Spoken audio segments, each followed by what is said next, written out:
आजको दिन चाहिँ हेर्नुहोस् न खतरा भएको छ सधैँभरि पानी परेको पऱ्यो भएर आजको उभिरहेको छ तिनीहरू यहाँ हेर्नुहोस् न ट्याम्के कस्तो दामी रहेछ आज त हिजोहुरी चाहिँ पानी परेर अस्ति पानी परेर झ्याउझ्याउ भएको थियो आज चाहिँ बबाल उभिरहेको छ है साथीहरू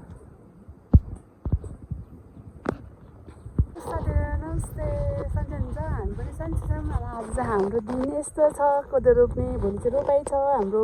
कोदो रोप्ने हाम्रो गाउँको दृश्य यस्तो हेर्नुहोस् यहाँ चाहिँ पहिले धेरै नै धान फल्थ्यो अहिले भने चाहिँ यस्तो भएछ यो चाहिँ अलैँचीबारी कालो सुन तल चाहिँ हाम्रो खेतमा चाहिँ जे होस् धान रोप्नु भएको छ अलैँची हाल्नु भएको छैन यिनीहरू सबै हाम्रो हो तलसम्म तल चाहिँ जङ्गल भएछ अनि हामी यहाँ छौँ हाम्रो बारीमा छौँ हाम्रो बारीमा यहाँनिर तरुल पनि छ है साथीहरू तरुल यहाँ छ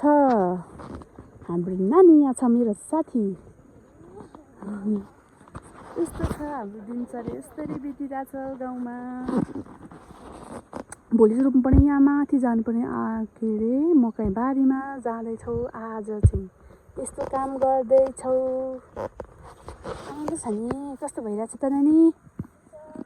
गर्मी छ है एकछिनबाट पानी पर्न सक्छ यस्तो छ